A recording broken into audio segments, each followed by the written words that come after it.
On n'insultait jamais une femme qui tombe. Qui sait sous quel fardeau la pauvre âme succombe?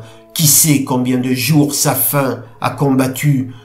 Quand le vent du malheur ébranlait leur vertu, qui de nous n'a pas vu de ces femmes brisées, si cramponnées longtemps de leurs mains épuisées? Comme au bout d'une branche on voit étinceler une goutte de pluie où le ciel vient briller, qu'on secoue avec l'arbre et qui tremble et qui lutte, perle avant de tomber et fange après sa chute. La faute en est à nous, à toi riche, à ton or. Cette fange d'ailleurs contient l'eau pure encore. Pour que la goutte d'eau sorte de la poussière et redevienne perle en sa splendeur première, il suffit, c'est ainsi que tout remonte au jour, d'un rayon de soleil ou d'un rayon d'amour.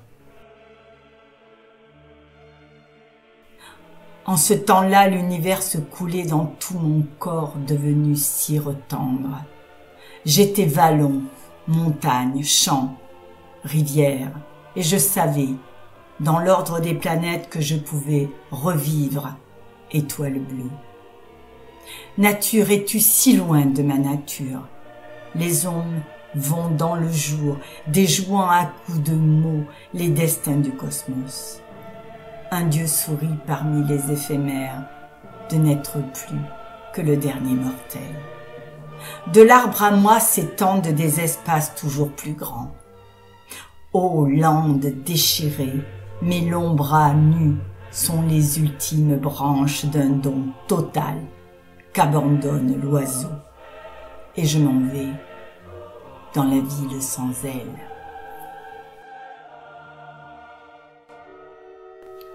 Demain, dès l'aube, à l'heure où blanchit la campagne, je partirai. Vois-tu, je sais que tu m'attends. J'irai par la forêt, j'irai par la montagne. Je ne puis demeurer loin de toi plus longtemps.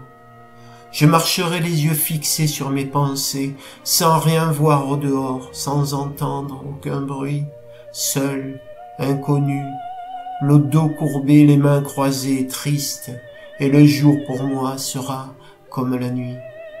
Je ne regarderai ni l'or du soir qui tombe, ni les voiles au loin descendant vers Harfleur, et quand j'arriverai, je mettrai sur ta tombe un bouquet de houx vert et de bruyère en fleurs.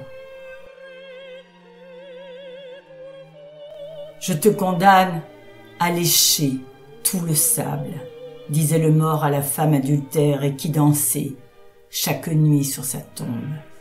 Et le poignard de ce vieil homicide à l'océan jeté devint un squale. Pleurait la femme au long des longues plages. Le prêtre dit « Nul mort ne pardonne, car le pardon, c'est le pain des vivants. Suis ton destin, lèche le sang des algues. » Elle marcha jusqu'au fond de la mer où 100 poissons partagèrent son corps. Ici la vague, ô temps, lèche le sable, et toi, le squale, accomplis ton destin.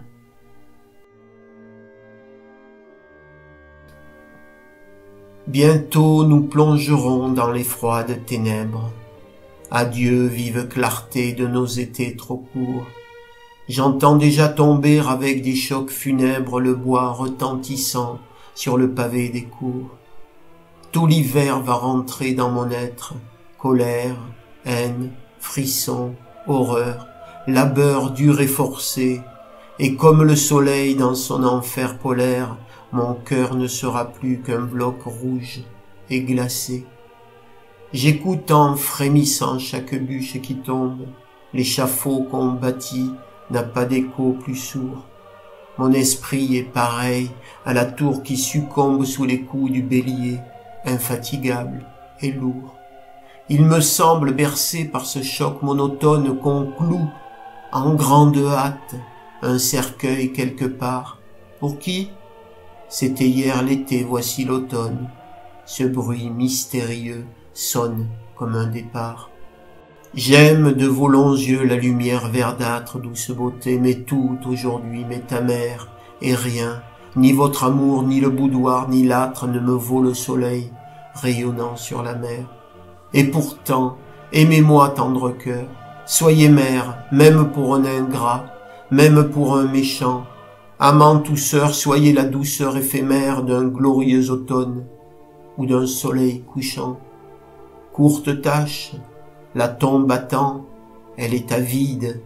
Ah, laissez-moi, mon front posé sur vos genoux, goûter en regrettant l'été blanc et torride de l'arrière-saison, le rayon jaune et doux.